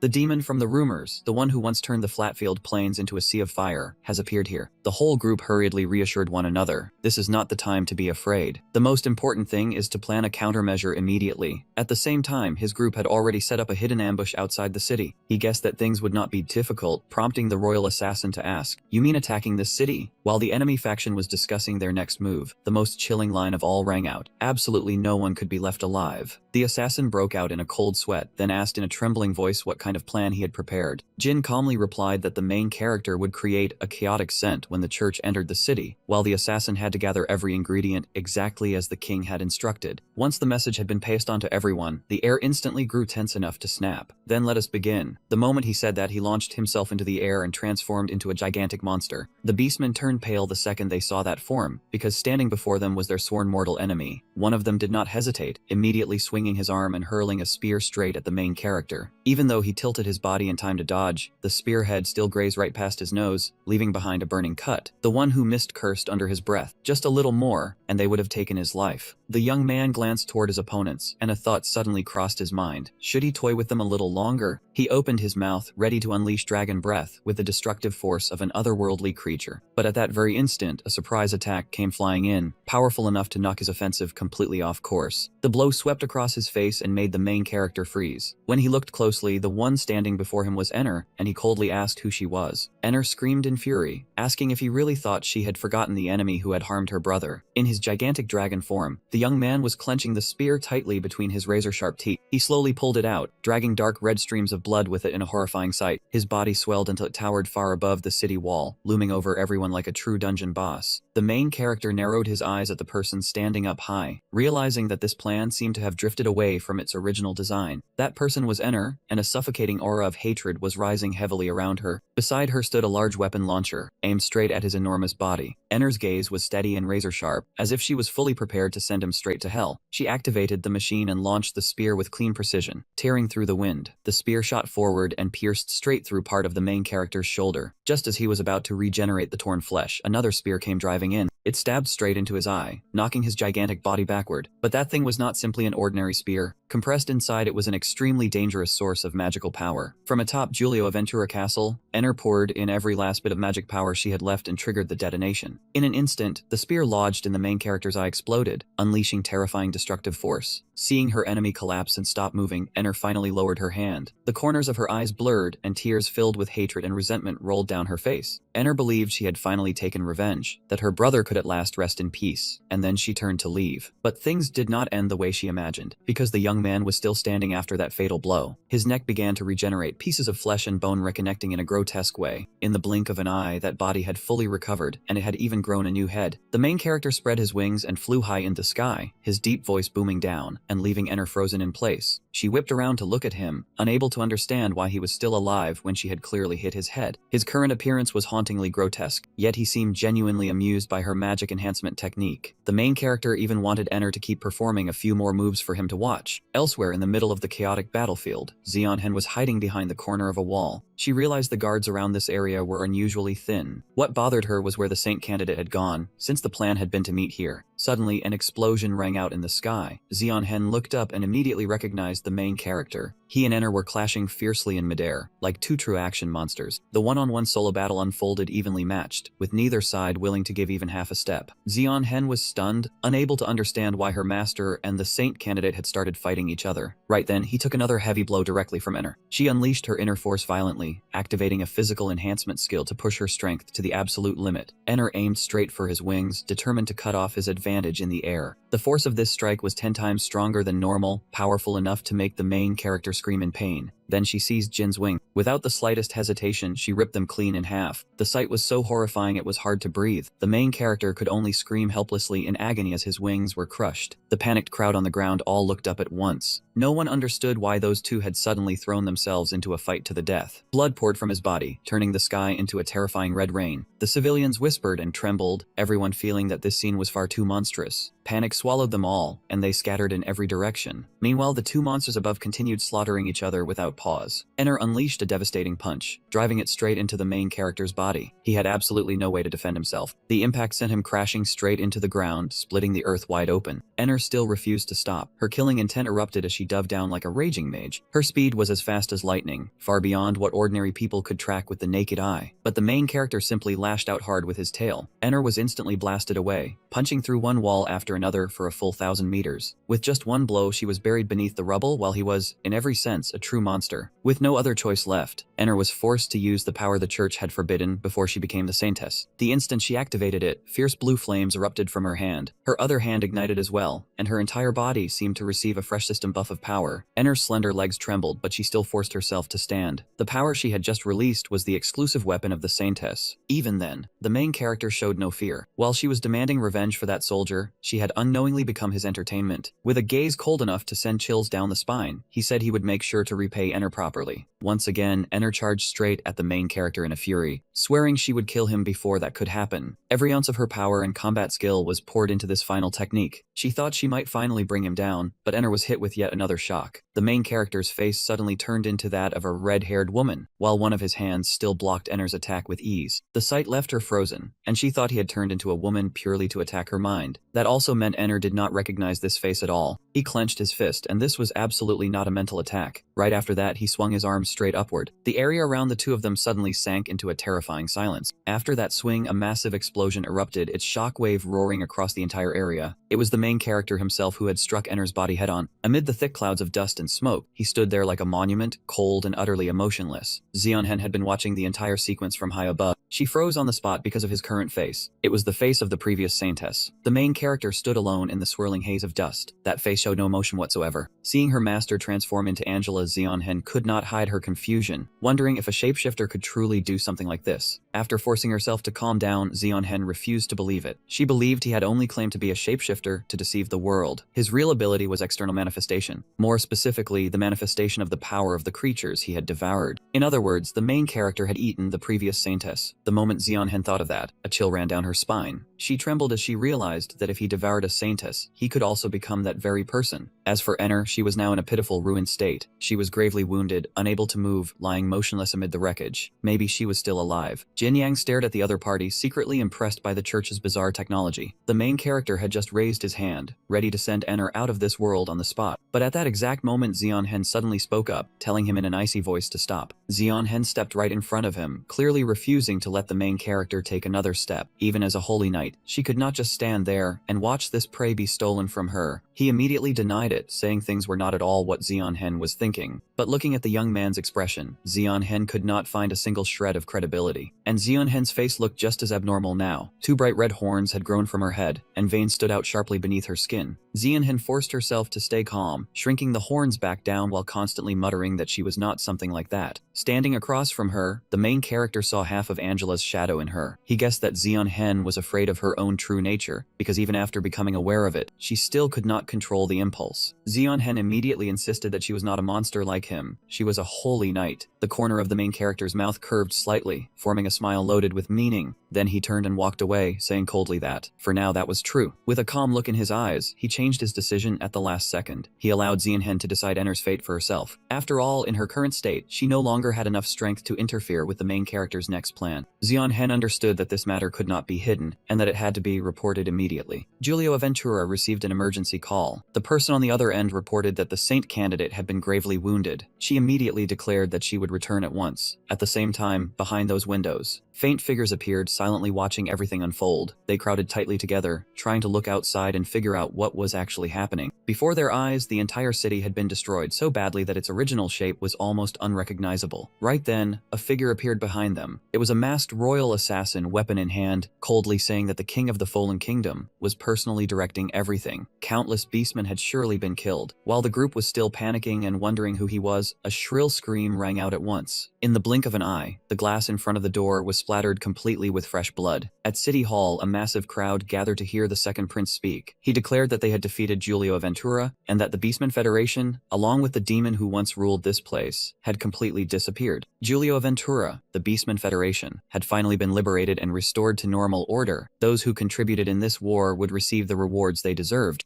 Panic loudly proclaimed that they were the victors, making the people erupt with joy as cheers thundered across the square. Behind him, that royal assassin also spoke up, praising Panic's speech as truly outstanding. Panic took the opportunity to congratulate Joaquin Sacazio. As for Joaquin Sacazio, he froze, unable to understand why Panic had publicly called him by his real name. Panic patted him on the shoulder, saying he had heard all about his contributions from the main character, especially how he had personally led the army. Suddenly, Panic lowered his voice and whispered that Joaquin Sacazio was no longer a loyal assassin, because he knew far too much. After saying that, he reached out and yanked the cloth covering Joaquin Sacazio's face away. In front of the crowd, Panic announced that from this moment on, he was officially a major general of the Gigantic Kingdom. After that, Panic turned and left, not forgetting to express his expectations for Joaquin Sacazio's future achievements. While Joaquin Sacazio remained standing there in total confusion, the main character also appeared, patted him on the shoulder, and casually acknowledged that he had finally succeeded in life. After saying that, he waved and left exactly like Panic. Joaquin Sacazio stood there alone, his eyes brimming with tears, with absolutely no idea what to do about his own secret plan from now on. In another dark place, Enr was barely breathing, tied tightly to a cold table. Her wounds were growing more severe, while the recording device began to operate. An unexpected accident occurred during the process of creating the saint. The risk level has been raised to level 3, meaning there is a possibility that top secret information has been leaked. Therefore, lines A and B must be combined to complete the procedure as quickly as possible, and approval must also be obtained from the Giulio Aventura vessel. Enr slowly opened her eyes, her consciousness flickering between pain and darkness. A middle-aged man immediately called her name and asked whether she could still hear him. He said he had received enough reports about the incident, so he wanted to make a proposal. His face suddenly turned dangerous, and a treacherous smile stretched across his lips. It turned out that his proposal was to turn Enr into a monster. Meanwhile, the main character was relaxing inside a room, his expression calm, as if nothing had happened. He thought about his bloodline and the monsters in the Great Forest, beings that had gained terrifying power by absorbing the physical abilities of everything they ate. That was also exactly how his own ability worked. At the same time, though, the young man began to wonder why he had reached the limit of his growth. Right now, the main character could hardly become any stronger, unless he devoured beings that possessed transcendent abilities. Because of that, he began to hesitate over whether he should use the goddess's wish. After transforming into the Saintess, Jin quickly realized that the physical power of this brain far surpassed the Saintess's original body. Even so, the Saintess's body's self-healing ability was on another level, powerful, stable, and far easier to use. If he fused the Saintess's body into a dragon, what would happen next? The moment that thought crossed his mind, the main character's interest was instantly piqued. This experiment felt absolutely worth trying. Just then, Joken Sakatsuyo entered the room looking for him, while blood kept dripping from his crushed hand. He turned his face, smeared in red, and looked straight at Joken Sakatsuyo. Joken shuddered slightly, confused and wondering what exactly he had done wrong. The main character had never seen Joken Sakatsuyo wearing that uniform before, so Joken explained that his outfit had to match his current rank. While he was at it, Joken pulled out a newspaper and handed it over for him to see. He picked it up and skimmed through it, even though he had never been interested in politics at all. But right after that, shock immediately flashed across his eyes. The article reported that Holy Knight Paladin Pius X, the sole disciple of the Guardian of the Gurdunkan continent, had died in battle. And this was news published by Daily L1, one of the most prestigious publishers in the kingdom of Gurdunkan. In Felina's office, two women sat facing each other in the serious atmosphere of an interview. Felina held a notebook and a quill, then asked the girl in front of her whether she had been on the ship at the time. The girl, Kendall Jam Baker, answered she had been in charge of drinking water for the warship during the battle against Hapanic, and before that she had helped escort the protector lord of Petishiu. Felina wrote down every word Kendall Jam Baker said, her face glowing as she secretly thought this exclusive interview was a gold mine. After abandoning the path of a poet to become a reporter, Felina was now regarded as an energetic, famous, and trustworthy writer. Felina asked if Kendall Jam Baker could explain in more detail, since a drinking water officer was not exactly a common position. Just then, the office door swung open, and a skinny man walked in. Strangely, neither of the two women recognized who he was. Felina immediately spoke up and asked, "We're in the middle of an interview. Who are you?" The man replied that he was looking for someone named Felina, which caught her slightly off guard, though she still confirmed that she was the person he wanted. He said that was a relief, and as he spoke, his face began to split open, while saliva dripped from the corner of his mouth onto the floor. The grotesque sight sent chills down Felina and Kendall Jam Baker's spines, but their fear instantly turned into panic when the real face revealed underneath was his. Both of them were so shocked that they blurted out the main character's name. He ignored their reactions and said in a cold voice that he wanted to investigate the death of Holy Knight Pius X, and that Felina had no choice but to cooperate. His unconscious rage erupted like magical pressure, making both Felina and Kendall Jam Baker struggle to breathe. Felina backed up against the glass wall, her face twisted with terror, screaming inwardly about why she had to run into this terrifying guy again. The scene shifted elsewhere, where he flipped through the pile of documents scattered across the desk. It was an official notice from the Holy Temple, confirming that the sole student of the Guardian of the Gurdunkan continent, Holy Knight Pius X, had died in the Holy War. Behind him, Felina was so afraid of angering the main character that she cooperated obediently, barely daring to breathe too loudly. He turned back and asked whether the Holy Temple had directly confirmed Pius X's death. Felina replied that she was fairly sure, because Holy Knights were usually marked as dead once they went missing. But he stated with absolute certainty that Pius X was definitely not dead. More than that, there was no way the Holy Temple would make such a move so easily. They would never throw away a chess piece that special. He concluded that the Holy Temple was definitely scheming something in secret. Hypanic reviewed the documents again and also agreed with that assessment. Everything here really was far too suspicious. But in the very next second, he collapsed onto the desk and howled in despair. "I'm sorry, brother. I'm so busy that I can't help you handle this case." With the pained face of someone who had been working overtime for 7 straight days, Hypanic complained that the war paperwork was piled up like a mountain, and this was not just 1 or 2 simple tasks. "How am I supposed to handle all of this by myself?" He groaned, then suggested that maybe the main character should take a step back for now. After all, this was the Holy Temple's internal affair, and accurately guessing their intentions would definitely not be easy. But he did not care at all. His gaze, filled with killing intent, pinned Hypanic in place as he said that if Hypanic was that busy, then the next plan would be delayed for far too long. Hypanic was so frightened by that look that cold sweat poured down his back. But then he immediately turned and left, saying coldly to forget it. He would handle it himself. After all, there was something he had been wanting to test. Out on the vast ocean, a white sailing ship was racing across the waves. It cut through the water and charged straight ahead like an arrow. On the deck, a black lizardman stood with his arms crossed, enjoying the sea breeze. Of course, that was our main character in his new form. His destination was the homeland of the lizardmen. Giulio Aventura silently broke into a sweat, because flying straight there would certainly be faster, but it would be no different from announcing to the whole world that the Guardian of Gurdunkan had returned. So he chose a more discreet way to travel, even if it took longer. But just as he was relaxing, a pirate pirate ship with black sails came charging madly toward his vessel from the distance. The crowd around them instantly went pale, screaming in panic that pirates were closing in. The pirate captain split his mouth into a savage grin and roared that these insects had just run out of luck. But before his threat could even fully leave his mouth, the entire pirate ship began to shake violently. In the blink of an eye, a wave of flames swept across it, burning everything to ash. The people on the merchant ship froze, completely stunned by the scene before them. When they turned around, they found that Jin was still standing there. His mouth was still open, with streams of scorching smoke billowing out. A chilling thought flashed through their minds. Could a lizardman really do something like this? At the port of Giulio Ventura, the main character finally set foot on smooth pier. He slowly looked around the area. Then he could not help but sigh in amazement. This place really was a paradise for every kind of otherworldly lizardman. There was a burly lizardman letting a much smaller one sit proudly on top of his head. Another lizardman had bizarre, flared ears that looked no different from chicken fins. There was even a species that crawled on all fours like a crocodile, walking beside its owner while helping carry luggage. Compared with Desalim, where lizardmen were almost all the same type, this harbor was clearly far more multiracial and chaotic. The main character decided that gathering information had to come first. After all, the king of the lizardmen had never appeared in public, and with so few clues on hand, he still had no idea where to begin. He stood at the top of the clock tower, gazed out over the sea, and quietly began to make his move. 1 week later, inside the mayor's office at Smooth Pier, the mayor was so furious that veins bulged across his forehead. He slammed the report onto the desk and shouted that 50 villages had been destroyed in just 1 week. He immediately asked his subordinate whether they had identified that monster yet. The assistant was drenched in sweat and stammered, "Yes and no, sir. The eyewitness accounts of its appearance completely contradict each other, so we still don't know what it really looks like." Even so, he had narrowed down where it might appear next. The assistant immediately opened the map and explained that the monster was very likely to cross through the Great Lawn Mine. The mayor instantly ordered the entire mine evacuated and commanded that adventurers be mobilized, but only the elite were to be chosen. Not long after, at the Great Lawn Mine in the Rutmat region, a squad of armed lizardmen was cautiously advancing deeper into the area. The archer turned back and reminded them that this time, their target was a savage monster that did not even leave bones behind. But before he could finish speaking, a shark suddenly burst out of the water and swallowed him whole in an instant. The whole squad froze, unable to understand why a shark had appeared in the middle of a wetland. The survivors backed away in terror, a flood of questions bursting out amid their panic. The small lizardman mage immediately raised his staff and drew a magic circle to summon stone pillars. From deep beneath the ground, massive stone columns rumbled upward. They launched the shark into the air like a living bullet. Even more horrifying, the unlucky victim's arm was still dangling from its mouth. The shark was blasted straight into the sky by the stone pillar, its teeth still clenched around that blood-soaked arm. One lizardman cried out in panic, saying that was the monster. The comrade beside him hurried to calm him down, telling him to keep his composure. He insisted that there was no way it could move freely through the air. He immediately tightened his grip on his iron spear, then hurled it straight into the sky, aiming squarely at the shark's body. But on the monster's body, misshapen lumps of flesh began to bulge out. From them sprouted countless fin-like parts, along with a pair of gruesome arms, just like the lizardmen it had swallowed. The spear did nothing because the shark twisted its body in midair and slipped past the attack in a grotesque way. The spear thrower went numb at that movement, his voice trembling as he said there was no way a shark could fly. While the squad still had not recovered from the shock, the shark forced its body to turn, trying to plunge back toward the water. The stumpy lizardman mage immediately raised his staff high and activated the spell stone field. A solid stone surface instantly formed directly beneath the shark's landing point. Its head smashed into the stone floor with terrifying force, and the monster's entire head was stuck there, completely wedged in place. Seeing their chance, the two armed lizardmen charged in at the same time, and with one clean slash, the beast's body was cut horizontally into two halves. "We did it," one lizardman said, letting out a relieved breath. But life is never as simple as the movies, especially in a fantasy world packed with monsters and magic. A bizarre fish head surfaced from who knew where, then chomped down and crushed the heads of the two lizard gods that had just lunged into attack. The entire squad was still frozen stiff by that horrifying sight. Then, in the very next second, a two-headed shark burst out of the water, opened its jaws wide, and swallowed the whole group in an instant. Fresh blood sprayed everywhere, dyeing the entire area crimson. A long while later, Jin suddenly appeared, as if he had just stepped out of the darkness. He was carrying the severed head of the shark, and headed straight for the mayor's office. Under the identity of a lizard god, the protagonist delivered the trophy to the mayor, leaving him stunned as he asked what in the world that thing was. He calmly explained that he had found it in the sewer district, and that this was the infamous monster spreading fear throughout that place. Unfortunately, there were also several adventurer corpses beside it. He continued in an indifferent tone. The mayor did not suspect a thing, and even thanked the protagonist for preserving the honor of those adventurers. Otherwise, no one would have known they had once taken down the monster. After that, he asked what reward he wanted. As long as it was within his power, he would do his best to grant it. The protagonist pointed at the map on the table and said that was what he wanted. The mayor immediately agreed with a cheerful smile, without the slightest hesitation. At the top of the tower, he unfolded the map and studied it, while recalling everything that had happened over the past few days. As it turned out, the protagonist had secretly devoured those lizard gods when they attacked the villages. Even so, after all that, he still could not find a single clue about the leader of the lizard god race. He only noticed that their numbers in each village were always maintained at a strangely balanced ratio. That distribution was clearly abnormal, yet even the memories of the lizard gods held no reason for it. Suddenly, he remembered the red lizard god he had encountered before. That guy had once claimed he belonged to the dragon race. But ever since arriving here, the protagonist had never seen any species like that appear. He guessed that the dragon race, Giulio Ventura, might be connected to the lizard god king, so he decided to verify it himself. While the mayor was sitting there reading documents, the door was suddenly shoved open, making him roar in anger at whoever dared enter without knocking. But right after that, the protagonist's figure was already standing directly in front of him. In an icy voice, he asked straight out whether the mayor knew anything about the dragon race. The moment he heard that question, the mayor's face instantly went deathly pale. His whole body trembled and cold sweat poured out bead by bead. He hurriedly said he knew nothing, then used being busy as an excuse to drive him out. It was obvious he was trying to dodge the subject. The protagonist stepped closer and said slowly that if he truly did not know, the normal reaction would be to ask what the dragon race even was. The mayor immediately kept up the act, forcing out an awkward reply. Right, what is the dragon race? I have never heard of it before. He no longer had the patience to watch the man perform. His hand immediately shot straight toward the mayor's head. The protagonist's eyes brimmed with killing intent as he said coldly, "Then I will find the answer inside your brain myself." By the time dusk fell, the mayor returned home, changed into his sleepwear, and collapsed onto the bed, breathing out as if he had just escaped a nightmare. The recent events had nearly made his head explode. From the monster attack to the adventurer investigating traces of the dragon race, he unconsciously complained to himself, wondering whether he should ask that lord for advice on how to deal with that guy in his daily report. But the instant those words left his mouth, the mayor froze, then wondered in panic what he had just said. Right after that, he let out a miserable scream. "Who are you? What happened to my body? Why is this happening?" A while later, the person lying on the bed in sleepwear was no longer the mayor, but had transformed into the protagonist. He thought about the one the mayor had called that lord. There was a good chance that was the target he had been searching for. At a drainage sewer, the protagonist used the mayor's body to bend the barrier fence, then quietly slipped inside. In front of him was the device the mayor used to contact the one from the dragon race, Giulio Ventura. In this pitch-black space, ordinary lizard god eyes would not be able to see clearly, but he possessed dragon eyes. The protagonist spoke in a mocking voice. "Why have you still not ended this game? Do you really think you are the only one who can see through everything?" As soon as he finished speaking, a massive shadow with horns and wings appeared, its eyes blazing in the darkness. Facing that enormous black silhouette, he did not tremble in the slightest. Instead, he coldly ordered it to step out. First came its gigantic legs, then its savage head gradually emerged. A dragon with rough skin like stone armor, covered in sharp spikes, slowly stepped out in front of the protagonist. It looked at him with a gaze filled with majesty and fury, like a creature standing above all mortals. Meanwhile, he calmly thought about something else. So the wall in front of him was only a magical illusion. The dragon spoke in an arrogant tone. "Know your place, lowly mortal." It continued, "The only reason I bind myself behind the foolish mark of you humans is because the one tasked with guarding that gate possesses power far beyond imagination." The protagonist frowned. That person again? In the end, the mayor still refused to reveal the truth. But if it was this dragon, then maybe he could pry the answer out. Jin shuddered for a split second, as if his body had just brushed against a terrifying surge of power. His body transformed at once, his skin turning a vivid red as bright as blood. The dragon narrowed its eyes in suspicion, then growled, "Just who are you? You do not carry the bloodline of the dragon clan, so why is dragon blood surging so fiercely through your veins?" The MC slowly raised his claw and answered calmly, "The reason is very simple, because I have devoured quite a few creatures just like you." What is that supposed to mean? At that very moment, a mysterious voice suddenly rang out. The sound came from the Giulio Ventura device that had been left nearby. The dragon immediately dropped to its knees and respectfully called out, "Master, a hybrid carrying the blood of the dragon clan has infiltrated this place. Does he have dragon blood inside him? Could that moment have finally arrived?" The voice continued, ordering the dragon not to attack, but to bring him in as a guest. That cold command came down once more, leaving the dragon with no courage to disobey. It obeyed at once, lowering its head respectfully and inviting the MC to follow. On the long, seemingly endless staircase, he walked behind the dragon while quietly calculating his next move. The one the dragon called Master was most likely the mastermind behind the mysterious group hidden deep underground. At last, they stopped before before a colossal door. The dragon pulled down a lever, setting the heavy mechanism inside into motion. The door slowly opened, revealing an unbelievable sight. A lush green prairie stretched into the distance, and countless sharp pillars jutted straight up from the ground. High above, a radiant sun blazed with dazzling light. This place was clearly deep underground, so where had that sun come from? He could not help but be stunned. That is an artificial sun. A formally dressed man suddenly appeared and explained with perfect composure. It is 18 meters in diameter and weighs roughly 43.4 tons, making it the most compact nuclear fusion device in the world. A single energy source like that is enough to power this entire underground workshop system. The man turned around, smiling as he welcomed him to his kingdom, the guest from the Holy Nation. I am the ancient dragon, the first dragon created by the goddess with her own hands. He introduced himself with majestic authority. The MC finally understood who the other party was, and on top of that, the man had mistaken him for an envoy. He was just about to ask a question when the ancient dragon cut him off, saying he must have many things he wanted to know, but leave those questions for later. First, tell me how this place feels to you. He thought to himself, if the first dragon calls me a friend, could that mean he is a manticore? It seemed the ancient dragon had misunderstood him as a pure-blooded, holy knight of the Holy Nation. The ancient dragon went on to say that he and the Holy Nation shared an extremely deep Giulio Ventura connection. The legendary Holy Knight, Heavenly San Longtail, had also once been a trusted subordinate he sent to support the Holy Nation. The ancient dragon looked at him and frowned slightly. You do not seem as surprised as I expected. He turned his head, assuming the Holy Nation had taught him more than anticipated and had even sent someone with high-level clearance here. It seems you are in quite a hurry. Realizing he had said too much, the ancient dragon allowed him to ask one question before they reached the end. The MC immediately asked, do you know whether the original pet shop has come to this world? The ancient dragon admitted that he knew, then asked if that was his purpose. He also said that all divine beings and dragonkin were born from his essence, so every experience of the dragon clan was transmitted back to him. Moreover, a dragonkin he had once sent down to the human world had reported everything about that person. The ancient dragon kept talking, completely unaware that a set of razor-sharp teeth had silently opened behind his back. Chomp! Fresh blood instantly sprayed through the air. The ancient dragon reacted with incredible speed, spinning around at once to fight back. His arm twisted and deformed, transforming into a vicious claw. He lunged straight at the MC, but the MC had already retreated, still clamping the ancient dragon's freshly torn right arm between his teeth. What the hell do you think you are doing? The ancient dragon was so furious that his face twisted with killing intent. Looks like you still do not understand the situation you are in. The MC spoke while gnawing on the arm as if savoring his prey. You dare betray me? Do you greedy bastards have any idea how generous I have been to the Holy Nation all this time? The ancient dragon roared in a frenzy, but he only curled his lips in mockery. The first dragon is actually this stupid. His body slowly returned to its original form. When did I ever say I was from the Holy Nation? You are. The ancient dragon froze as soon as he clearly saw his face. He had once seen that face through Vaminko's eyes. Old memories came flooding back the moment the ancient dragon witnessed that face, with those blazing red eyes flashing. Comparing it to the person before him now, the ancient dragon felt a chill run through him and thought, could this be the original pet shop? Just as Jin charged in, a shimmering golden light appeared and blocked his path. An arm identical to his own clenched into a fist, then shot straight toward Gulong's face, making him jolt in shock. Cold sweat broke out across Gulong's body, and the only thought he could scream in his head was, wasn't that his own arm? The terrifying impact blasted Gulong over 100 meters away, but it still was not enough to seriously wound him. He instantly reverted to his dragon form, killing intent erupting violently as he roared that he would never let the kid leave this place alive. Deep blue-green energy gathered in his mouth, sending out tremors that made the ground seem ready to melt, while in his heart he swore that no matter what happened, this young man had to die here. In the distance, a black-haired girl with razor-sharp hands anxiously looked down at the shaking ground, wondering if this was an earthquake. Gulong opened his massive jaws and formed a green magic circle, clearly intending to erase the MC with a destructive attack. At that exact moment, the MC suddenly realized that the towers around him were also activating golden magic circles all at once. Immediately after, the entire formation opened fire, with pillars of light blasting straight into the MC's position and exploding violently. Only after the smoke, dust, and sea of flames slowly scattered, did he finally appear in his fire dragon form, his wings badly torn apart from forcing himself to defend. Only then did the MC understand that those towers had been built as offensive weapons, and since this was Gulong's territory, the situation was extremely unfavorable. He spread his wings, which had just been rapidly healed by his regeneration ability, then lifted his head toward the sky and spotted a star. In the very next instant, the MC beat his wings and shot straight upward. He kept soaring higher, ignoring the fact that Gulong still had not figured out what was happening. Gulong roared, absolutely refusing to give the MC any chance to escape. At the same time, he controlled every magic tower to fire beams of light in pursuit of him. Even while surrounded as if trapped inside a dungeon of death, the MC twisted through the air and perfectly dodged every strike. Realizing his speed had increased to an unbelievable level, he was surprised too. Maybe that girl's body structure was synchronizing with his own, causing his mobility to level up so dramatically. When Gulong saw that none of his attacks could land, he went berserk and swung his claws, roaring that this was his home field, and if he did not allow it, not even a fly could escape. But when he saw that the MC was still charging forward, without slowing down at all, the MC's destination turned out to be the room temperature nuclear fusion device, known as the lightest in the world. It was only 18 meters in diameter and weighed 43.4 tons, yet it contained a terrifying amount of energy. A single energy reactor was enough to sustain this entire underground facility, so Gulong immediately panicked. He roared for him to stop, because if that thing exploded, the consequences would be unimaginable. But before he could finish speaking, that panther in dragon form had already plunged straight into the fusion core, like a firefly hurling itself into a star in the sky. Then an earth-shattering explosion rang out, the sky darkened, and before everyone's eyes, that star came crashing straight down to the ground. Gulong went numb all over and screamed like a madman. He immediately shot upward, trying to use his dragon body to stop the falling star. But before he could even touch the target, the MC rushed in and grabbed his tail tightly. Gulong was overflowing with hatred. He turned back to look at him, ready to curse him out, but before he could even open his mouth to say anything arrogant, the star had already fallen, driving straight into the sharp peak of a tower. In an instant, a massive explosion erupted. A destructive light immediately swallowed both dragons whole. All that remained was Gulong's desperate scream echoing through the sea of fire. Meanwhile, over on Sumu's side, Enner was taking on a mission to find a shop. Suddenly, a violent tremor struck, leaving Enner shocked and thinking the whole city had just been hit by an earthquake. But immediately after, a terrifying heat wave flared up right in front of her. A crimson pillar of heat erupted from underground straight into the sky, tearing through the city center like an apocalyptic magic spell. In the blink of an eye, a gigantic crater like a volcano appeared, while in the sky the silhouettes of two dragons, one large and one small, could be faintly seen. At this point, Gulong was covered in injuries and had even lost his entire right arm. The MC was just as battered, but his condition was still slightly better than his opponent's. He wondered to himself whether that burst of thermal energy had managed to pierce the dragon's scales, and as for Gulong surviving, that had to be thanks to his super regeneration ability. Gulong roared in fury, blaming the MC for every disaster that had just happened. Jin immediately mocked Gulong's ridiculously childish behavior, making his eyes bulge with rage. With his pride struck, he let out a savage roar, raised his claws, and charged straight at the main character. In the blink of an eye, the two crashed together like opposing streams of demonic power. Even though Gulong was practically crippled, he still had enough strength to pummel him with one hand. But the young man started to feel suspicious, because the power in front of him was far too abnormal. Enner lay on the ground and looked up, completely unable to believe what was happening. She stared in terror at the chaotic battle above, where magic and violence were grinding everything to pieces. Up above, the main character seized his chance and clamped down on Gulong's throat. In a cold voice, he asked who he really was, because his current strength was so weak it showed battle experience at all. Gulong struggled to explain that he had exhausted all his demonic power to stop the explosion, then threatened that if he still had magic, he would. Before he could finish, he began choking and desperately begging for mercy, but the main character had no reason to spare him. Hearing that, Gulong quickly dragged out his ancient knowledge as a bargaining chip, trembling as he asked if he knew its value. Then he stammered and asked whether he really planned to devour his entire body in a single meal. Just as expected, a dangerous glint flashed in the main character's eyes, because what he was after was that incredible trove of knowledge. At those words, the image of the manticore surfaced in Gulong's mind, making him panic as he realized the main character had copied that monster's memories. In the end, Gulong gritted his teeth and made his final choice. He summoned a dark violet magic circle, then burst into a crazed laugh that made the main character pause for a split second. He decided to go all the way, choosing to destroy all his knowledge rather than let it be stolen. Immediately after, the horn on Gulong's head shattered, sending shards of Shizuo flying everywhere. At the same moment, the main character moved in and finished him off without the slightest hesitation. But maybe it was already too late. He cursed under his breath as Gulong's headless body crashed to the ground. The young man carried his severed head and landed right beside it. He had accomplished his objective, even if the result looked honestly pretty gruesome. Even so, every required severed head had finally been collected. Large and small bundles were piled across the shelves and floor, while Gulong's head and thick fluid spilled all over the room. High Panic froze, completely speechless before a scene that looked no different from a dungeon massacre site. The main character simply said they should have prepared a bigger shelf. Hippanic stepped in the fluid beneath his feet, grimaced, and said this head was seriously oversized. He replied that it was hardly his fault, while Hippanic immediately said they should set this horror show aside for now. Since all the severed heads had been gathered, this should have been the moment to confront the Holy Temple head-on. That was probably what he was thinking, but before that, there was still one thing that absolutely had to be handled. I'm getting married soon, Hypanic said, looking at the main character and dropping a line that made the entire atmosphere freeze. 1 week before King Edward's wedding, Hypanic stood in his room, quietly studying himself in the mirror. He asked, as someone who had been married before, what the main character thought of marriage, and he answered bluntly, "Don't do it." Hypanic stared blankly and asked if marriage was really that bad, while he replied coldly that nothing would ever go according to plan. He blinked a few times, then cautiously asked for an example. When you are living happily like an ordinary person, forces from another world will suddenly appear and murder your wife. Your children will be taken by those bastards, and you will never see them again, he said as memories of his family from long ago came flooding back. If you're ready to face that, then go ahead and get married. Those chilling words made Hypanic break out in a cold sweat. He forced a smile and said he was only asking to be sure, then shakily confirmed that this was not a joke, right? The main character calmly said of course it was just a joke, then asked who he was marrying. Hypanic threw himself that he had just barely survived that scare, then explained that the bride was a princess from a neighboring kingdom, a woman of both beauty and talent, and that the marriage would strengthen his authority thanks to that kingdom's long history. "Oh, I'm planning to prepare a stand-in for you at the wedding," Hypanic said, making the main character immediately ask what he wanted him to do. Hypanic laughed loudly, praised him for analyzing the situation so quickly, then admitted that the power issue was really just a small excuse. The real goal was to turn the wedding into a bait-and-switch operation, drawing the tiger away from the mountain and delivering a fatal blow to the holy temple, Hypanic said with a scheming smile. On the day of the wedding, Hypanic wore magnificent ceremonial robes and stood in the chapel like the protagonist of a fantasy play. He swept his gaze over the rows of guests packed into the seats below. Down below, Akin gave him a slight nod, signaling him to begin. Hypanic began by saying that he sincerely thanked all the honored guests from many kingdoms for attending the wedding, then brought up the saying that everyone is the main character of their own life story. But to be blunt, all of that was complete nonsense, Hypanic said, the corner of his mouth curling into a crooked smile. The guests below started whispering among themselves, as if they thought they had just misheard something. Hypanic continued in an icy voice, "You are probably thinking I am some key figure of the empire, aren't you? You people always delude about your own power and status, when in truth, you are nothing but parasites clinging to others to survive. From time to time, I used to think that way as well." The entire hall instantly sank into a terrified silence. Cold sweat poured down their faces as he said, "Trash is trash. Even if it gets replaced, it makes no difference. Every time I see useless scum like you acting as if you are kings, makes me want to lose my mind." The atmosphere was stretched tight as a bowstring, and right then, someone suddenly pulled out a weapon. It was one of the soldiers Hypanic had created, while his voice kept echoing through the hall. "That is exactly why. This time I will change everything." One man could not hold back anymore and roared, "What the hell kind of speech is this? You may be the king, but even you are not allowed to say such things." Before he could finish the sentence, blood sprayed straight from his neck. His body collapsed to the floor, head and torso separated, triggering piercing screams all across the grand hall. The soldiers created by Hypanic began their slaughter. Their target was everyone inside the room. Flesh and blood splattered everywhere, dyeing the floor red. Cardinal Sando Almarut trembled and cried out in panic, "What in the world is happening?" Another cardinal angrily shouted at King Edward, "What madness are you playing at? Do you not fear heaven's punishment?" He gritted his teeth and activated the secret switch hidden inside his mouth. His eyes flashed, and inwardly, he cursed the deranged bastard standing before him. "I will make you taste the punishing power of heaven." The holy temple's secret weapon immediately opened fire, and a beam of light shot from his eyes. That beam aimed straight for Hypanic's chest at terrifying speed. At the same time, in the Santo Almarit Cathedral, a magnificent white castle stood proudly at the very center. A guard on duty yawned and muttered, "Maybe because everyone went to the king's wedding ceremony, this place is strangely quiet." Suddenly, something approached in silence. One soldier narrowed his eyes and asked, "What is that thing crawling over here?" The guards frowned. "What is that? Is it a dog?" No, it was a monster. Before them stood a twisted four-legged creature with an unnaturally long snout, bearing razor-sharp teeth full of killing intent. One guard went pale and said, "How did a monster get all the way into the heart of the city?" "Do not lose focus, rookie. A monster like this is something we can handle with one hand tied behind our backs." Before he even finished speaking, flesh and blood exploded everywhere. Of the two soldiers who had been standing there, only 1.5 were left. The remaining survivor screamed in terror, "Enemy attack!" A tail suddenly shot out and wrapped tightly around his neck. He screamed as he was dragged into the darkness, and blood sprayed once again. A mouth packed with sharp teeth chewed greedily, making a bone-chilling sound. Then it swallowed its prey whole. Jin thought to himself, "Looks like I still have enough strength to keep going." The protagonist's ability has a clear limit. He can only use power equal to the amount he has eaten. The more he eats, the larger his stored reserve becomes. For example, if he swallows a dragon, his storage space records that dragon, and the protagonist can materialize a dragon arm at any time. But if that arm is lost, he cannot summon that part again, because it has vanished from his reserve. If he wants to use it again, he has to eat another dragon arm. This young man once solved that weakness with the super regeneration ability he took from someone of the Jew clan, allowing the dragon arm to grow back as good as new. Even without a second dragon arm, as long as bone and flesh remain, the protagonist can still regenerate it. But in the previous battle, he had burned through far too much flesh and blood, because the explosion back then was as horrifying as a high-ranked dungeon disaster. Thinking of Gulong, he gritted his teeth and blamed that bastard for everything, even though the protagonist himself was the one who made the artificial sun explode. Just then, a group of soldiers appeared and shouted, "What was that noise just now? A monster. How did it get in here?" They immediately closed in on him, weapons ready for battle. The protagonist calculated silently, "I have to use this chance to refill my storage reserve." He shot forward and pounced straight at one of the soldiers. Flesh and blood sprayed again, screams rang out in agony, and an arm flew into the air. But he instantly snapped it up in his jaws and chewed it down in a heartbeat. After covering the floor in blood, he thought, "Finally, I have recovered a decent amount." Then the protagonist calmly advanced deeper inside and stopped before an open door. He understood that it was time to complete his true objective in this place. He had just stepped one foot inside, but with only a sharp slash, that leg flew right past his eyes. While the severed leg still hung in midair, the protagonist saw a figure inside holding a sword. Jin's leg slammed on the cracked stone floor. The severed limb lay flattened against the ground, while the main character stood facing the guard. The chopped-off leg sat there in plain sight, right between the two opponents. He lowered his eyes and stared at the cold slash that had just torn through his body. The guard pointed his sword straight at his face and growled, "Get lost. This place is not meant for a monster like you." Seeing the paladin standing guard with his sword at the entrance, the young man instantly understood that something extremely important had to be hidden inside. The main character sprang forward at once, his figure shooting out like a monster finally slipped from its chains. He opened his jaws wide, baring razor-sharp teeth, and lunged straight in, aiming to bite the other man's head apart. But the guard managed to shout and twist aside in time, so he only snapped down on the fur of the man's hat. The paladin countered immediately, stomping hard on the main character's front leg to lock his movement in place. He turned his blade and drove it straight through the monster's mouth. But he was not slow either, and instantly swung his claws upward in return. Those knife-like talons slashed straight toward the guard's face. Even so, the man still managed to raise his sword, barely blocking the attack. In that exact moment, a limb suddenly stabbed straight into his stomach. It was none other than the main character's leg, the one that had been cut off earlier. The guard froze, stammering in confusion, unable to understand how a severed body part could still move. His claws clamped tightly onto the sword, forcing cracks to spread across the steel. Then he raked hard with one strike, sending the soldier flying to the ground with a pained groan. Fresh blood sprayed out, while the monster calmly tasted the flavor of his prey. Just then, the mark of the holy temple suddenly appeared on the main character's back. A thunderous explosion rang out, blasting through the stone floor and dropping him straight into the tunnel below. He immediately reasoned that in a church like this, the truly important things were usually hidden in the basement. The smell of corpses drifted past, and he rushed forward, following that cold, bloody stench. While speeding through the tunnel, the main character suddenly saw a barrier drop down from above. The barriers sealed both the front and back, trapping him in the middle like a dungeon trap. Right after that, water began spraying from tiny holes in the walls. The water level rose bit by bit, making him pause for a moment, because he had not expected them to use this method. A blocking trap like this meant his direction was absolutely correct, and by now, the water had already reached his head. Before long, the main character's entire body was submerged in the cold water. In the research room beneath the cathedral, the researchers were watching him through the observation system. One of them breathed a sigh of relief after seeing the monster sunk deep underwater. Another stared at the monitor and murmured, "It has arrived." Since the target was a lung-breathing beast, this flooding trap should definitely prove effective. The lead scientist frowned and replied that it was good, but why would a monster appear inside the city, and even head straight for the cathedral? Suddenly, the wall beside them exploded, and a violent surge of water came crashing into the room. The scientists were swept away right before the commander's eyes, making him scream in panic, unable to understand what was happening. He saw the main character in the distance shaking water from his fur, then cursed in a trembling voice, asking how that thing was still alive. Right after that, his face went deathly pale, because he witnessed something impossible. His body had transformed. His skin had become smooth and slick with a fishtail, dorsal fin, and even gills, making the commander realize in horror that the monster had evolved in an incredibly short time. He roared for them to activate heavenly punishment immediately, and a subordinate hurriedly answered. A red laser aimed straight at his nose, making him ask in a cold voice what that thing was. The main character shot forward and crushed the commander down against the floor amid his shrill scream. He bared his needle-sharp teeth and said he had not even bitten yet, leaving the commander utterly shocked that a monster could talk. He bit down hard, chewing while cursing that noisy mouth, while the commander screamed for them to activate heavenly punishment at once. The system sounded a warning, stating that a level 1 researcher had requested activation of heavenly punishment, and that the location and target had been confirmed, mixed with the commander's agonized screams. The system continued announcing that the safety range had been cancelled, and the order would be carried out with a single button press. Trembling, the scientist pushed it down. In that very instant, a blinding light flashed across the sky. Above the holy cathedral, a massive pillar of light tore through space and pierced straight through the dome. The punishment from the heavens descended with terrifying force, aimed directly at the main character's position. The blinding golden beam looked like it wanted to burn everything to ash. Jin was heated until his body melted, and in his mind, he only had time to realize that an ultra-high temperature device had locked onto his coordinates and activated. So this was what they called heaven's punishment. When the pillar of light finally faded away, all that remained on the ground was a scorched piece of tail, while the main character had turned into a puddle of pitch-black liquid. Right then, the scientist in the control room pressed a button and received a notification that the Cardinal had requested heaven's punishment be activated once more. He muttered in panic, again, "What the hell is going on here?" But he never noticed the puddle of liquid behind him, silently moving. The scientist kept his eyes glued to the control panel, while the system coldly reported that it had identified the location and locked onto the target. The safety range was cancelled, and right behind him, the young man with the charred black body quietly stood up. The system requested that he press the button to execute the order, but before his finger could even touch it, blood sprayed across the room. Meanwhile, in the ceremonial hall, the cult leader was still using the laser beam to lock directly onto Hypanic's chest. He clenched his teeth, screaming in his mind, "What the hell are those subordinates doing? Why? Why is there still no response?" His eyes flashed with both panic and bitter frustration. The beam still shone straight onto Hypanic's chest, while he couldn't understand why heaven's punishment still had not activated, even after that demon had slaughtered so many people. In the end, he was forced to withdraw the laser beam, just as Hypanic called out to the cult leader, "You've been quiet for quite a while, haven't you? Is something wrong? If not, shall we continue the wedding ceremony? What do you think?" He spoke with a sinister smile spreading across his face. The cult leader could only force a laugh. "Haha, of course, that would be fine." After returning to the room, Hypanic clutched his stomach and laughed like a madman. "Ha ha ha, that idiotic cardinal." The look on his face was a true work of art. In the end, he was left speechless, unable to utter a single word. Whether it was heaven's punishment during the wedding, or the appearance of an unknown monster in the cathedral, all of it had happened right before his eyes. He turned to the young man sitting across from him and spoke. "If that old man only focuses on trying to order a punishment, he will never understand why heaven's punishment cannot operate. Of course, they could never imagine that monster was actually you. Ha ha ha. But what exactly is that heaven's punishment thing? I am rather curious about that strange system." The young man replied, "It is an extremely advanced scientific device, and its destructive power is nothing ordinary. If I hadn't needed to hide my identity, and couldn't break my disguise to use my dragon skin, it wouldn't have done much damage to me at all." As he spoke, he remembered the moment the pillar of light melted him down. Hypanic raised an eyebrow. "A scientific device. So that is why, when we investigated, we couldn't detect even the slightest trace of magic." The young man pondered for a moment, then said, "According to the researcher's memories, the first pope was someone from another world, and this technology also came from that world. Yes. While handling the matter, I made one small mistake. It was hard to avoid, but I think I should still tell you." Hypanic asked, "A mistake? What was it?" Just then a loud shout rang out from outside. "Guardian Duke of the Kingdom of Ji Yu Yin Kentin." The two of them glanced at each other, and instantly recognized that familiar voice. Right in front of the palace, a group of people had gathered with imposing momentum. Leading them was the cult leader, who loudly declared, "Guardian Duke of the Kingdom of Ji Yu Yin Kentin, please come attend the religious trial." At the church's courtroom, the young man stood before the judgment council, bare from the waist up, with the mark of the holy temple clearly visible on his back. He thought to himself, so this is how everything ends. He recalled what Xion Hen had once said, "I have no intention of harming you, but if you kill us, the holy temple will know immediately." He also remembered the moment he devoured the holy temple soldier, when the divine mark had appeared on his back. The young man understood in silence. When they said the holy temple would know, they must have meant the kind of tracking magic carved into the body of whoever killed a knight. I tried to erase every trace, but maybe once you face a knight of the holy temple, this is unavoidable. In his mind, the previous bloody battle flashed by. The cult leader slammed his hand hard onto the table, shaking the entire courtroom. He shot to his feet and loudly called out to the guard of Ji Yu Yin Kentin, "Before the goddess's gaze, all are equal. No matter what your reason was, burning a knight is still an act of divine blasphemy. Do not think that just because you do not believe in the goddess, you can escape her judgment." As he spoke, his eyes swept around the room. "Even if you are the king's guard." At that point, he looked straight at Hypanic, who was sitting there watching. Hypanic thought to himself, "Looks like this old man has been swallowing his anger for a long time, especially since I humiliated him at the wedding." He asked slowly, "Cult leader, just now you said all living beings are equal beneath the goddess's gaze, correct?" The cult leader answered at once, "That is correct, Sir Advisor." Hypanic propped up his chin, the corner of his mouth curling as he said, "Then what about this case? Does that rule apply to someone who comes from a world not created by the goddess?" He asked loudly before the entire courtroom. The cult leader immediately froze for a full 5 seconds. The crowd began whispering. What? What does it mean, a world not created by the goddess? What exactly is that supposed to mean? The cult leader secretly gritted his teeth. This is absolute nonsense. Impossible. Why would he say that? Could he already know something? Did he have his hands on the Holy Temple's secret? In that very instant, Hypanic only curled his lips into a faint smile as he looked at the man. This information was powerful enough to deal the Holy Temple a fatal blow. In the kingdom, the otherworld had always been treated as nothing more than a rumor. People believed the goddess had created 2 parallel worlds, but the truth about the world she built had remained hidden. No one truly knew it yet. But if the people discovered the real face of the magnificent Holy Temple, the identity of its master, and the birthplace of the first pope, then in Elmuth, where faith in the goddess was the one and only religion, chaos would definitely erupt. The faith of priests and believers alike would begin to crack. That dazzling Holy Temple would be shaken to its very foundation, and countless religious skeptics would start to appear. They would smash the Holy Temple's emblem and realize that the so-called divine punishment sent down by the goddess might simply be power from the otherworld. And that was the cruel truth. In the middle of the trial, the bishop slammed the table and roared, "What kind of nonsense are you spouting?" Sweat poured from him as his twisted face demanded answers. The otherworld, do you have any proof? How dare you utter such blasphemy in this sacred religious court? Dear God, this is blasphemy. This is an insult to the goddess. After that, the trial was forced to adjourn because the bishop had been provoked beyond control. Before long, newspapers were being handed to the citizens and carried all across the city. Printed on the front page was shocking news about the king's declaration, the very statement that had thrown the bishop into panic and plunged the entire trial into disorder. Doubt began to spread. Did the otherworld truly exist? The people buzzed with discussion. Another world. In Elmuth, the rumor that the otherworld might exist spread as fast as magic, causing the goddess's forces to begin splitting apart. From ordinary believers to the priestly factions, everyone was dragged into a rising tide of conflict. The pro-otherworld faction, believers from other sects, and the bishop's faction all clashed head-on. Meanwhile, the group that had once run the core administration firmly denied the existence of the otherworld. The people were going mad, and no one knew how to face the faith that was about to collapse around them. Because the attacks between supporters and opponents had crossed the line, a civil war broke out. Frenzied crowds surged forward and attacked the Holy Temple. In the blink of an eye, the Holy Temple was swallowed by a sea of blazing red flames. That was how it all unfolded. Holding the newspaper printed with a photo of the Holy Temple burned to the ground, the atmosphere became so heavy it was almost suffocating. Hypanic laughed. Everything was going exactly according to plan. This division had been created through media manipulation and brainwashing parasites. He lowered the newspaper, and Hypanic slowly spoke. This is how we make the Holy Temple rot away and collapse from the inside. At the Holy Temple, its exterior remained solemn and magnificent, as if nothing had ever happened. The statue of the goddess, wings spread wide, still stood towering in the sacred light. But inside the grand hall, everyone was arguing at the top of their lungs. What are we supposed to do? Most of the believers have already gone over to the pro-otherworld side. We only managed to keep a few nobles on the opposition side, because they are still receiving support payments from the Holy Temple. But the problem is, even those nobles have suddenly disappeared. This definitely could not be a coincidence. The current pope of the goddess's Holy Temple listened to it all with an extremely grave expression. He said in a low voice, "This is definitely the work of the Gigancanton Empire. If this continues, everything will become extremely dangerous, but we still have one solution." A bishop immediately asked, "You already have a plan. Then we must act before it is too late. What is the plan?" Pope Nguyen Jiang answered coldly, "We will assassinate the king." Those words left every bishop present frozen in terror. Just then, someone entered from outside. Leading the group was a girl wearing a hood that covered her face, with 4 soldiers following behind her. The Pope continued, "We will send our finest elite squad to ensure the mission succeeds." A few days later, in the kingdom of Gigancanton, right in front of the royal palace gates, a figure dressed in white slowly approached like a ghost walking in broad daylight. The guards immediately shouted, "Halt! Who are you?" They all pointed their weapons at that person, ordered, "Show your face and state your identity at once." The girl slowly raised her hand, her motion so calm it sent a chill down the spine. With a single flick of her hand, she effortlessly took the heads of 2 guards. From above, another guard shouted, "What are you doing?" But before the question even finished, he was eliminated on the spot as well. The girl leading them ordered, "Move." Immediately after, she and the 4 remaining assassins charged straight into the palace. Wherever they went, the guards had to leave their heads behind. Suddenly, a hand from behind grabbed one assassin tightly by the leg. That grip forced him to stop dead in his tracks. The assassin looked back and muttered in horror, "They were beheaded, so how are they still alive?" And in the instant he lost focus, a fatal strike slammed straight into him. The girl leader immediately turned back, letting out a wary very little HM. Standing before her was a headless soldier, still planted firmly in place, holding his own head in one hand. In his other hand, he was carrying the assassin who had just been restrained. The soldier calmly set his head back onto his neck, while the 3 remaining assassins had already rushed in with murderous intent raging around them. With a single strike, he sent 3 assassins straight to meet death. Blood sprayed everywhere, splattering right across the face of the girl leading them. She froze in shock when she saw her comrades sprawled across the ground. The moment her hood fell, her identity was exposed. It was Enro. The helmet of the Yu Yin soldier dissolved, revealing Kim, his body drenched in blood. The MC curled his lips into a grin and said slowly, "Long time no see. Since the last time we crossed paths, you have gotten a lot stronger. Looks like you swallowed a few interesting things in this other world, huh?" The female assassin leader clenched her fists, her voice trembling. "Duke Protector, you." Enro gritted her teeth and answered, "No, you are nothing but a mortal, the sworn enemy of Midan." He said coldly, "I honestly have no idea what you are babbling about." Enro screamed, "Stop pretending. Do not tell me you have forgotten. You are definitely the one who killed him." He answered calmly, "No, that is not what I meant. Why would you believe the prejudice someone else shoved into your head, then turn me into the target of your hatred?" Paladin Enro's face instantly darkened when she heard that. She asked in an icy voice, "What are you implying?" "I am Saintess Enro from the Holy Temple." He answered curtly, "That is only a role you forced yourself to believe in." Hearing that, Enro immediately frowned, and the killing intent in her eyes grew heavier by the second. Her hair, her eyes, and even her eyebrows slowly began to warp. The space around her seemed to tremble under the pressure of a terrifying surge of magic power. Enro parted her lips slightly. A moment later, she transformed into Xion Hen, then smiled coldly and asked, "How does a bastard like you know about this?" The young man said, "The goddess is the ultimate combat force of the Holy Temple. There is no way the Holy Temple would let a child wield a weapon that powerful just to satisfy a personal grudge." He immediately recalled the knowledge he had just absorbed from Xion Hen. "You are only imitating her appearance. Your ability is not enough to turn you completely into someone else." Xion Hen said coldly, "As your former student and as one of your own kind, I am giving you sincere advice. Surrender." He sneered, "How arrogant. Do you really think the 2 of you working together can take me down?" Xion Hen replied, "No, I was only a diversion from the start. The Knights of the Holy Temple must have reached the king by now." She stood before the palace and spoke with absolute confidence. Xion Hen laughed. "Without you there, do you think those ordinary soldiers can actually protect the king?" Inside the palace in the throne hall, a figure sat motionless on the throne, when 4 black shadows suddenly appeared in the middle of the room. All 4 drew their swords and stepped forward. One of them declared in a low voice, "This is the will of the goddess." The instant those words fell, they rushed in together, their sword tips driving straight into the person seated on the throne. Blood streamed down in streaks, staining the cold floor crimson. Outside, he slammed his hand against the ground and said, "Looks like you still do not understand him at all. He is not the strongest, but the fact that he has survived until today is definitely not because of luck. If the Holy Temple truly wanted his head, the Pope would have had to make a move personally from the very beginning." He smiled faintly and pointed straight at Xion Hen. In the sky behind him, 2 blood-red moons were radiating an eerie light. At the throne, the assassins were about to confirm the target, but one of them suddenly went pale and stammered, "Wait. This person is not the Emperor." He realized in terror that the one sitting on the throne was never Hispanic. At that exact moment, an ice-cold voice rang out behind them. "I cannot believe you dared to infiltrate my territory. Should I praise your courage, or should I call it stupidity?" Hispanic slowly stepped out. A magic circle appeared behind him. Hispanic stomped hard on the floor, the formation flared to life, and a notification activated. "Laser trap." One assassin shouted in panic, "Damn it, this is a trap." In an instant, countless beams of light rained down and surrounded them. The 4 assassins screamed for a retreat, but the lasers had already swept in, plunging the entire hall into horrific cries. Hispanic burst out laughing. "Did you really think I would die that easily, just because he was not by my side? Is that right?" Outside, cold sweat broke out across Xion Hen's body, and only one thought remained in her mind. "Saintess, the mission has failed." He looked at her and said, "Your face looks awful. Looks like my judgment was right. So, what are you going to do next?" Xion Hen gritted her teeth, her eyes flashing with despair mixed with murderous intent. She growled, "Now that it has come to this, the only choice left is to risk everything." In the blink of an eye, she shot forward like an arrow, charging straight at him. Xion Hen accelerated to her absolute limit, her figure streaking past him with the speed of a monster. Jin watched her retreating back, the corner of his mouth curling into a cold smirk. "Running away already?" Inside the palace, Hispanic stood frozen before the charred corpses, still billowing thick smoke. By the next morning, every newspaper was screaming the same headline. Emperor Ji Yanjintin had been assassinated, allegedly by anti-Otherworld factions targeting pro-Otherworld forces. The midnight assassination threw the people of the Yuyan Empire into panic. They read the papers with trembling voices, saying this was insane, and that the world was about to end. When the people of Yuan learned that the mastermind was the Holy Temple, their shock instantly turned into blazing fury, because their targets were not only the Emperor, but also the pro-otherworld priests being protected by the palace. Because of that, the conflict between the Holy Temple and the Emperor erupted violently. The people of Yuan began attacking members of the Holy Temple, and the wave of hatred spiraled further out of control. Even though it was all a blatant lie, the people of Yuan still went mad and poured their rage onto the cult leader. After this incident, the Holy Temple, which had always opposed the Otherworlders, completely lost the trust of its believers. The media immediately changed course, following the exact script the Emperor had prepared in advance. Angry faces twisted by hatred began appearing everywhere. Terrifying extremists spoke out with absolute conviction. There was no way the assassination of the priests could be the will of the goddess, the anti-Otherworld faction, or the Holy Temple. It had to be those heretics. In front of the gates of the Yuan Palace, crowds began gathering in ever greater numbers. Everyone was boiling with rage, shouting that the kingdom of Ji Yanjinten had officially set its sights on the heretics. Hipanik stepped forward to lead them, constantly inciting the people of Yuan and declaring war on the heretics. Inside the Holy Temple, Jiao Huang roared in fury. What the hell just happened? Not only had the assassination failed, but they had also lost an entire squad of elite knights. Worse still, they had handed that damned king the perfect excuse to start a war. Furious, he slammed his hand down on the chair and barked at the two people standing before him. We poured so much effort into the Saintess creation project, and this is the humiliating result. Standing before him were Lady Luoding of the Holy Temple and Manhattan, the senior manager of the Saintess creation project. The young man with short hair and glasses bowed his head and said, "I accept responsibility." Jiao Huang lashed out at them. The mission had only one objective, to kill that false king. And yet you failed, then ran away like cowards. Manhattan answered in a low voice, "If we had lost the Saintess as well, we would have had no card left to play against them." Jianhen stood beside him, silent to a chilling degree. Jiao Huang grew more agitated by the second. If that man is still alive, then everything will... Before he could finish shouting, an explosion rang out. The pillar beside Xianhen was smashed apart by her punch, sending a chunk flying. Jiao Huang fell silent while Manhattan's face turned pale. Xianhen gritted her teeth and said, "Instead of wasting time whining, we should prepare for war." Jiao Huang was left speechless, his face blank, as if he had just been slapped across the head. At the border between the Holy Temple and the kingdom of Ji Yanjinten, the air was already thick with the stench of war. A brutal clash between the soldiers of both sides had erupted, with blood and magic covering the battlefield. The Holy Temple army immediately cast spells, hurling fierce fire attacks toward the enemy. Meanwhile, the soldiers of Ji Yanjinten were equipped with sturdy armor and cold, razor-sharp longswords. A soldier of Ji Yanjinten shouted, "Wipe out the Holy Temple scum, the ones who dared betray the will of the goddess." But the moment he finished speaking, a blade ripped across his neck. In an instant, his head and body flew in two different directions. The ones who struck were none other than the paladins who had just appeared on the battlefield. When the soldiers of Ji Yanjinten witnessed that scene, panic seized them. Their formation collapsed, and they turned to flee. Chaotic shouts rang out everywhere. "Retreat, retreat immediately." Seeing the enemy army flee in disorder, the paladins asked each other in surprise, did they suddenly become that weak, or is this some kind of tactical trap? Sure enough, the moment the soldiers withdrew, the truth behind it slowly began to reveal itself. From the distance, another army was slowly advancing, creating a suffocating pressure. Each of their footsteps slammed into the ground, echoing like the drums of death. They moved in dense ranks, packed together like emotionless monsters. This was the transformed army that Prince Hipanik had always kept secretly hidden deep beneath the basement, now marching in by the thousands, even the tens of thousands. Faced with the overwhelming forces controlled by the kingdom of Ji Yanjinten, the Holy Temple quickly lost the border region. Their final defensive line had to be raised at the very heart of the Holy Temple, where they gathered all their strength for one last stand. On a quiet day at the center of the Holy Temple, a man approached in silence. He was tall and thin, with an abnormally enormous backpack strapped to his back. He had once been a prisoner of the kingdom of Ji Yanjinten. Before this, Prince Hipanik had come to see him and coldly listed his crimes. Threats, robbery, rape, massacre, theft, and yet you are still alive. Trash like you should have been executed long ago. The prince looked at the sheet of information and curled his lip. Ah, because you are a member of the royal family. In any case, that very status makes you extremely suitable for this mission. After saying that, the prince crushed the paper in his hand and continued. Listen carefully, you piece of garbage. If you did not have royal blood, you would have been beheaded ages ago. But if you complete this mission properly, we will erase all charges against you. Thinking back to that moment, the prisoner suddenly pulled his mind back to the present. He set the backpack on the ground and muttered, "I just have to follow orders. I was supposed to rot in prison for the rest of my life anyway, so now I have nothing left to lose." He reassured himself that as long as he completed this task, he would be restored to his royal status. "When that happens, I will split every last person who ever looked down on me in half." As he spoke, he opened the backpack, revealing countless tiny pairs of eyes staring out from the darkness. In an instant, swarms of rats and birds burst out, crawling, scurrying, and flying wildly toward the wall. He thought to himself, is the mission really this simple? What is the point of releasing these things anyway? Suddenly, a bullet tore through the air and shot straight toward his leg. Luckily, his reflexes were fast enough, and he twisted aside just in time to dodge it. Enraged, he whipped around toward the shooter, only to see two figures standing in the distance, watching him. The one who had pulled the trigger was Joachim. In an icy voice, he barked, "What are you standing there for, you bastard? Keep moving." Hearing that, the prisoner could only grit his teeth and keep walking, muttering that the damn guy had picked the wrong person to mess with. "Once this is over, I will cut off your head with my own hands." He walked on while cursing under his breath, but the instant one foot crossed the barrier line, his entirety erupted in violent flames. In the blink of an eye, his body had been burned into a charred black lump. Then he collapsed to the ground, like a corpse drained of every last trace of life. From afar, Prince Hypanic stood beside Joachim, raised his binoculars to observe, and exclaimed in shock that he never expected something so terrifying to be hidden there. That was the final barrier protecting the sacred temple. Outside the boundary, the ground was scorched black and scarred, while inside it was strangely spotless. The test results showed that the barrier did not affect small creatures, but once a living being reached a certain mass and stepped inside, it would instantly catch fire and be burned to ash. The prince was furious, because he still had not found a way through that bizarre barrier. Just then, the prince suddenly thought of Kim, the one who possessed that abnormal transformation ability. The moment the second divine mentioned the tomb, he remembered that there was someone who could freely change his own body mass. Not long after, inside the command tent of the Ji-Du Kingdom, the protagonist arrived and immediately asked how wide the barrier's range was. Prince Hypanic drew a circle around the sacred temple area to show him the scale of the barrier. The prince went on to say that after throwing all kinds of animals and prisoners inside, they had roughly determined its radius. The prince also added that they had released birds into the area before, but only sparrows survived. Anything larger was burned to death. Dogs were the same. Small dogs could pass through while large dogs died. The results with monsters were no different, making him fall silent and think for a long time. Prince Hypanic's conclusion was that the larger the creature, the more likely it was to die, while small species survived. Hearing that, he immediately asked whether species had any effect. The prince replied that they could not confirm it absolutely yet, but every test so far showed that body mass was the activation condition. However, all humanoid beings, such as humans and elves, were burned to death, regardless of whether their bodies were large or small. Prince Hypanic clasped his hands, looked at him with anticipation, and asked what would happen if it were him. After all, he could transform into something that was no longer human. On top of that, he could also change his own mass, making him practically the only person who could control both species and weight. After saying this, the prince stepped behind him and placed a hand on his shoulder. He began flattering him, saying that what he wanted to ask was whether he could lend a hand. "After all, I am not the only one who benefits from this. You understand that too?" Then the prince returned to his seat and laid out the plan. He would transform into a creature so small that the barrier could not detect him, then sneak inside to scout the situation. In the end, the prince still had to rely on his help. Out loud, he asked if the plan sounded acceptable, but inwardly he was thinking that he would not be the one taking the risk anyway. He coldly shook his head and answered simply, "I refuse." Panic instantly panicked, froze in place, and asked why. He explained that if he transformed into something too small, his brain would shrink as well, which would severely reduce his intelligence. Not to mention, if there was still some hidden variable that triggered the barrier, he could be burned to death before he had time to restore his form. To him, this plan was far too reckless. The prince helplessly said they had no better option, but he had already stood up. He turned his back, leaving only one brief sentence behind. Hypanic should choose another method, because he had received something very large not long ago. That information instantly piqued Hypanic's curiosity, and he hurriedly asked what he meant by very large. Could it be that he had gained another useful new ability? He calmly replied, "No, it is large in the literal sense. You have seen it with your own eyes before." Prince Hypanic still did not understand what that large thing was, and kept wondering when he had ever seen it. Just as he vaguely realized something, the protagonist had already stepped out of the tent. His eyes flashed with cold streaks of electricity. Right after that, he shot into the sky and began to transform. Hypanic hurried after him, shouting to ask where he was going, but the sight before him left him completely stunned. In midair, he had transformed into a colossal dragon, its overwhelming pressure blanketing the entire sky. Its head alone was large enough to cover the prince's entire command tent. In that mighty dragon form, a single spread of his wings created a raging gust that blew everything around him away. Hypanic's mouth fell open, and he was so shocked that he could hardly believe what was happening before his eyes. While the prince was still lost in confusion, he spread his wings wide and flew straight up into the higher cloud layer. He hovered in the air, his gaze locked firmly on the palace, the target he had to strike. Without hesitating for even another second, he immediately dove straight toward it. At that same moment, something from the other side shot toward him like a cannonball. Only then did he realize, in shock, that the thing flying at him was actually a person. A heartbeat later, a blinding flash exploded before his eyes. Two small, ice-cold sword strikes instantly tore straight through his wings. The slash sent him crashing hard to the ground. His mind was still reeling, wondering if his wings had just been severed, before he realized his body had completely lost balance. And so he screamed in panic as if he had run into a Calamity-class monster. The one who had sliced off those wings was none other than Zeon. She wore a dangerous smile, called him master, and coldly declared that the battle had officially begun. Rewinding a few minutes, while Kim was still hovering in midair, a cannon muzzle from the palace had locked directly onto the protagonist. Inside the control room, someone widened his eyes in disbelief and asked in a trembling voice whether doing this was really okay. Zicat understood that everyone had been driven into a corner, but even he broke into a cold sweat at this insane plan, which was basically suicide. Manhattan answered grimly that sometimes, the sane ones were forced to do things that looked incomprehensible, and more than a little unhinged. Even so, he made it clear that the Saintess had ordered them to prepare this option from the start, and what they were talking about was firing a living person out of a cannon. With no time left to hesitate, he shouted with full force and demanded that Zicat state his mission immediately. Seeing that resolute look, Zicat had no choice but to grit his teeth and follow the orders he had been given. Right after that, he quickly slammed the fire button. The giant cannon barrel instantly shifted into a fully charged state, and then the shot was fired. Zeon was launched straight into the sky, gripping her twin swords tightly like a hunter charging into the final dungeon. She and he faced each other in midair, a tiny human standing against a colossal dragon form. Without the slightest hesitation, she swung 2 clean strikes so fast the naked eye could barely follow them. Those 2 slashes instantly cut his wings clean off. In that very instant, she borrowed the momentum and shot straight forward. Then she used both swords as anchors, carving a long line down his back as if she were riding a monster. At this point, she was stuck, hanging from the young man's back, while his massive body plummeted out of control. Zeon clenched her teeth and clung tightly to his back, fighting to stay alive so she would not be thrown straight into the ground. He also understood perfectly well that if he kept burning black as charcoal and failed to break through the barrier quickly, even the most broken recovery speed would be meaningless. But the problem was, he could not do anything else now, because his body was falling straight toward the razor-sharp spire of the castle. Just as expected, that pointed spire pierced right through him, like a dragon being skewered on a stake. Only then did Zeon let out a relieved breath. At the very least, she had not free-fallen onto the stone floor below. The sword in her hand slowly dissolved, like magic whose effect had just run out. After that, she landed safely on the ground. Suddenly, a few drops of purple blood fell onto her shoulder, making her clothes immediately hiss and burn. That liquid was his blood, and it looked no different from a deadly acid rain. The people below saw him lying motionless on top of the castle, and every one of them froze in stunned silence. They were thrilled that the damned monster had finally been offered up on the altar, completely forgetting that his poisonous blood was pouring down right over their heads. Suddenly, a terrified scream rang out, shaking the entire area. Only then did the crowd realize that his blood was acid poison. As for him, even though he had been impaled, he had not truly stopped breathing. His eyes still darted around sharp-like, cold and calculating, as if searching for a chance to turn the tables. He realized the paladins had arrived, and if they attacked him right now, he would definitely get beaten down before he could fight back. So he forced his body to recover as quickly as possible. In his mind, he immediately considered activating dragon breath from his damaged lungs. The moment he thought of it, he did it. As soon as the skill activated, an earth-shattering explosion suddenly erupted. A massive sea of fire instantly spread outward, devouring everything around it. Right after that, a series of consecutive explosions continued to break out across a wide area. The cause was that he had combined dragon breath with his toxic acid blood, creating a devastating chain reaction. At the same time, inside the control room that had been burned to ruins, Manhattan seemed to be the only survivor left. He struggled to his feet, unable to understand how their solid defensive wall had been shattered in an instant, then concluded that the young man's dragon form had reached the brink of death. He immediately rushed to connect with Zeon, urgently asking if she was still okay, but the only response was terrifying silence. After checking, he saw that the communication device was still working normally, yet she did not answer at all. That sent a chill down his spine, and he wondered if she had already been taken down. Not only that, he also thought of the Grand Cathedral, the place that held all their core facilities, now burned to ashes and at risk of never being rebuilt. That truth left him shaken as he realized the sanctuary had completely collapsed. Rage surged up inside him at once, because now, even if they managed to deal with that dragon, none of it would mean anything anymore. Right then, the ground suddenly shook violently, as if a new catastrophe had just awakened. A massive black shadow suddenly rose up right behind Manhattan. He froze, then whipped around with disbelief written all over his face. Amid the blazing sea of fire that was swallowing everything in sight, Jin's dragon form silhouette slowly emerged, radiating a terrifying pressure. The sight sent a chill down his spine. Even though he had heard reports about the enemy's power, he never imagined this monster would be that horrifying. Suddenly, he opened a summoning gate right in front of him. From inside, he pulled out a gun. It seemed that rather than be judged, he wanted to end his own life first. He pressed the ice-cold barrel straight against his own head, just as his trembling hands were about to pull the trigger. A voice suddenly came through from the other end of the line. "This is PP-1000G, Command Center. Please Please respond. That sound instantly made him stop. He hurriedly asked whether Zeonhen on the other side was still safe. She immediately asked him if he was alright, then reported that she had prepared the next battle plan. Zeonhen called Giulio Aventura and contacted the command center, requesting a response. Receiving her signal, Manhattan was so shocked he could barely speak. On the other end, she reported that she had evacuated every survivor she found, and wanted an update on his current situation. Inside the control room, he still could not believe anyone had survived that chain of horrific explosions. And more than that, the survivor was her. It rekindled a faint spark of hope in him, that the sanctuary had not completely fallen. Though he knew it would take them a long time to rebuild this place, he fell silent for a moment, then choked out that he was truly glad she was alive, and told her he was still in the engine room. Hearing that, she felt a little more relieved and immediately assigned him a new mission. Manhattan quietly listened to every order Zeonhen gave, not missing a single word. After that, he gave a firm nod and confirmed that he would follow her instructions exactly. Right away, he stepped up to the control panel and began adjusting the radius of the protective fire barrier. He entered the precise coordinates where the barrier would be deployed. As for Jin, the MC's body seemed to have nearly finished regenerating, and he was starting to move again. But because he had burned through too much stored flesh to patch the wound in his abdomen, after this battle, he would definitely need to focus on absorbing more energy. Just then, a figure suddenly appeared in front of him. The MC's gaze instantly sharpened, filled with caution. The one bold enough to block his path was none other than Zeonhen, making him call her, in an icy voice, a knight of the holy temple. But she immediately denied it and called herself the saintess. Whatever that title meant, he only wanted to know why she dared to stand in his way. She firmly declared that she was the saintess of the goddess church, and that her duty was to protect this place from monsters like him. But he answered coldly that this was not what he had asked. What he meant was why she had the guts to stand before him today, when she had been the one to run away before, knowing she could never beat him. Without flinching, she admitted that if she fought alone, she truly could not win. But today, she was not alone. At that moment, a strange layer of mucus began spreading out, covering Zeonhen's face. Both of her hands were quickly coated by it as well, like a layer of living armor. In the blink of an eye, the mucus transformed into a complete suit of protective armor, letting her confidently tell the MC that even if this place was in ruins at its core, it was still the goddess church. The instant he saw what was clinging to her body, he recognized it as metal slime mucus. Suddenly, a gigantic barrier appeared, trapping both him and her inside. He was momentarily stunned by the sight. He had not expected the barrier to be activated at this exact location, and it was even harder to believe that the range of the protective barrier had been altered. He immediately warned Zeonhen that if the barrier was here, then she would not be able to escape either. He still talked tough on the outside, but deep down he knew that if this body took any more damage, it would collapse. Because of that, he had to find a way to retreat as quickly as possible. It seemed he also knew she could not last long inside this barrier. Just as he was calculating his next move, she suddenly sprang forward, swung her sword, and drove it straight into his dragon foot. That attack made him instantly understand. She was trying to pin him down here, but what confused him even more was why she could still move inside the barrier. His gaze immediately shifted to the mucus coating her entire body. That was when he realized this probably had something to do with the metal slime mucus, and it seemed she had found a way to reduce the damage from the barrier. Without hesitating any longer, he immediately activated metal slime as well. Even so, Jin still realized there was far too little mucus left, not nearly enough to cover this entire massive body. If he shrank back down, his regeneration speed would not be able to keep up with the constant damage piling on him. Seeing that the main character also possessed metallic slime mucus, Zeonhen immediately raised her voice and declared that the two of them now stood on the same level of power. More importantly, she had figured out that his regeneration was not infinite. So, burning with killing intent, she announced that this place would become the grave where the main character was buried. Completely fed up with that provocation, he coldly whipped his tail straight into her. The blow carried tremendous force, sending Zeonhen flying a considerable distance. The main character said calmly that as long as he could analyze how the barrier dealt damage, he would find a way out. He even arrogantly said he had sensed another little rat hiding nearby. That person was none other than Manhattan, who was staring in panic as Zeonhen was hurled straight into the control panel. Her metallic slime mucus had almost lost its effect, while the barrier device had also been destroyed. So Zeonhen immediately told Manhattan to hurry up and get out of there. But it was already far too late, because the main character had appeared right in front of them. He slowly stepped closer, then declared in an icy voice that everything ended here. The main character knew her energy had reached its limit, and she no longer had enough metallic slime to protect herself. Even so, he still acknowledged that Zeonhen was incredibly formidable for lasting this long, but now she was no longer worthy of standing on the same level as him. As he returned to his human form, he wore a dangerous smile and stated that only despair remained before her. Unexpectedly, Zeonhen spoke up and admitted that she had indeed reached her limit. But that was not only her limit, it was also the main character's limit. The very moment she said those words, Zeonhen's hand touched the barrier control panel. Seeing that, he immediately sensed that something was wrong, and that instinct was completely right, because Zeonhen had reactivated the fire barrier. In an instant, the main character was horrified as he felt felt the barrier layer tightening around him. He immediately transformed back into his dragon form to fight back. But unfortunately, before the main character could act, the barrier had already clenched around his body and locked him firmly inside. That shook him to the core, because he had been slower than his opponent by one fatal beat. At this point, Zeonhen had already calculated everything. She knew the barrier system was powered by electricity. If she used metallic slime to temporarily restore the destroyed machine components, she could absolutely get the current flowing again and activate the barrier for a brief moment. A moment later, she spoke with smug satisfaction, reminding him that she had warned him from the start. Madness was written all over Zeonhen's face as she repeated her declaration that this place was the main character's grave. He also understood very clearly that he had fallen into a life or death situation, and every reaction now was already too late. The main character could feel that his recovery ability could no longer keep pace with the speed at which his wounds were spreading. Before long, he would have to taste endless hunger and a cold that pierced straight to the bone. Right now, each part of the main character's body was gradually losing all feeling. He could not even see anything in front of him anymore. All of it made the main character wonder if this was what death felt like. Suddenly, his eyes shifted slightly down toward the ground. It turned out Zeonhen had slowly walked closer. She calmly stood before the main character and said coldly that he had lost. Yet he was not in pain or despair. Instead, he calmly praised the experience as truly incredible. Then, all of a sudden, the main character said it was time, and asked to receive the reward for the Demon King subjugation campaign. That strange statement, along with the sudden light appearing before her eyes, left Zeonhen confused, unable to understand what he was implying. Just as his body was gradually vanishing, the main character unexpectedly called out to the goddess to receive his reward for subjugating the Demon King. Immediately after that, his entire body erupted with a brilliant golden light. Looking at that dazzling light, Zeonhen was even more unable to understand, thinking the main character was calling himself a goddess. Suddenly, Zeonhen noticed the machine behind him flashing with golden sparks of electricity. But when she turned back to look at the main character's position, her whole body instantly froze stiff in shock. Zeonhen's eyes went wide when she saw a bizarre black hole appear out of thin air. It had appeared exactly where he had been standing moments earlier. Around the black hole were distorted patterns, warping and twisting endlessly like a gateway to another world. All at once, in the very center of the black hole, a haunting, blood-red eye opened. By now, the main character had been standing in a pure white space for a while. Right after that, the goddess manifested before him once again. That entity turned her smiling face toward the main character, said the Demon King subjugation process would continue, and asked what his wish was. Hearing that question, he suddenly remembered what the Manticore had once said, and an idea immediately came to him. If the goddess was an eternal being, then perhaps every absurd thing could happen. Thinking of this, the main character immediately made a request that could help him escape his current death trap. Jin had reversed time to the exact moment after the Demon King was defeated. The goddess still wore that fake smile, cold enough to send chills down your spine. Right after that, she accepted the request and began linking the teleportation. A pitch-black surge of energy was forced straight into the center of his chest. The dark streaks behind him seemed almost conscious, slowly crawling outward in every direction. All of it instantly connected to the blood-red eye hovering in front of Zeonhen. Suddenly, two black tentacles stretched out from around the eye and wrapped tightly around Zeonhen's legs, leaving her no time to react. Right after that, the eye slowly swelled larger, closing the distance between them. Manhattan had no idea what was happening and blindly wandered into that area. The black-purple mass from the eye had silently spread all the way to where he stood. It quickly swallowed the ground beneath his feet, then continued expanding with even more violent force. The black-purple mass now looked no different from a living swamp, rising up with countless hands that grabbed his legs, as if trying to drag him straight into a bottomless abyss. When Manhattan saw that thing crawl up to his chest, he panicked and screamed for the Saintess. But before he could even beg for help, the black shadow sealed his mouth shut and dragged him under. In the end, only one raised hand remained, slowly being swallowed by the darkness. As for Zeonhen, she still stood right beside the eye, frozen in disbelief that this was actually her master's true form. The moment those words fell, hundreds, then tens of thousands of eyes opened all at once across the black-purple mass, all of them glaring straight at her. The disgusting sight was enough to make anyone with trypophobia pass out on the spot. Luckily, Zeonhen was not one of them, so she only turned pale and let out a curse. Just then, something rose from the middle of the black-purple sea. Mournful crying echoed endlessly from within it. From that spot, the malformed mass continued drifting upward, becoming clearer and clearer. Finally, it condensed into a black-purple humanoid figure with a few familiar features. On that face, two blood-red eyes slowly opened. Half of its body carried the protagonist's appearance, while the other half was a black-purple mass packed with red eyes, like a dungeon monster. Zeonhen shuddered at the sight, unable to understand what kind of otherworldly monster he had swallowed. Her Her face went deathly pale, and sweat poured down as she realized the thing in front of her was still a living creature. She started questioning reality itself, because she could not believe something this twisted could exist in the world. As for him, he seemed to realize something too. He raised a hand to cover his face as countless memories slowly flooded back into his head all at once. He remembered the first moment he met the goddess. He remembered everything he had gone through on Earth, a place once swallowed by a chaotic fantasy nightmare. One battle after another came back to him, with opponents constantly changing into all kinds of grotesque forms. He looked at his black-purple hand and broke into an excited grin. This foreign power felt so familiar, because he had used it countless times before. Then he turned his murderous gaze towards Zeonhen and told her coldly that she had better prepare her last words. Seeing him like that, Zeonhen could not believe he still had enough reason left to wait in this situation. But he had become like a completely different person. He licked his lips, asked if she was talking about his hunger, then said that if you endured it long enough, resistance would naturally form. Zeonhen looked at him uneasily and asked whether the outcome would have changed if she had failed to suppress her instincts. He answered coldly, as if handing down a sentence, saying that in that case, she would probably be standing in his place. Hearing that, Zeonhen gave a bitter laugh. To her, dying as a saintess was better than continuing to live as a monster. Before she was swallowed whole, Zeonhen thought of the people in the holy temple and begged him not to hurt them. But all she received was a brutally certain answer. Even so, a final glimmer of hope still flickered in her eyes. She believed her master would definitely be able to do it. In response to that faith, he opened his mouth wide, revealing rows of sharp teeth, lunged forward to bite down on Zeonhen and said he would consider it. Long ago, the holy sanctuary had become a separate world, a place with only a single moon. It blocked every path back to Earth, while completely hiding that planet's existence. That was because the keys to open that door were held by the leaders of the 4 races that ruled over humanity. They were the elves, the dwarves, the beastfolk, and the dragons. In other words, only a punisher who had once crushed every one of those races underfoot could set foot in that other world. Even trespassing on the sacred ground of a pope was no exception, nor was turning the continent born from the goddess's incarnation into a sea of flames. From the goddess church's point of view, everything had been crushed beneath the steps of the many-eyed monster he had become. This young man carried murderous intent that blotted out the sky as he advanced straight ahead step by step. In truth, he no longer cared what would happen to this world. The black-purple space covered in red eyes spread toward the holy palace with every step he took. At last, everything gathered before a hatch buried deep underground. He reached out and opened the hatch. Jin slowly descended the ice-cold steps, one at a time. By now, the main character's body was almost completely swallowed by a blackish-purple hue. His eyes burned crimson, and only his abdomen and half of his face still retained their original shape. The moment he saw the dark red circle and the food laid out across the stone floor, he immediately realized something was off. The symbol before him was the altar the goddess had once mentioned. As long as he activated it, he could finally return to Earth. He panicked both hands into his pockets, his face full of confusion, then turned to ask the person beside him whether they had really come to the right place. Behind him, Joaquin Sakasio was hauling a mountain of luggage like an Isekai refugee, but the bags piled on him looked so strange they were hard to understand. While Panic was still wondering what hellhole he had wandered into, he suddenly noticed a figure standing right up ahead. Recognizing the young man's back, he hurriedly asked if he had been standing there waiting the whole time. The main character glanced back coldly, his voice as flat as ice. Apparently Panic was late, but Panic was genuinely wronged here because he had practically sprinted over at full speed. Right after that, he turned to Joaquin Sakasio and urged him to hurry up and get the job done. Ignoring Joaquin Sakasio as he struggled with the pile of stuff,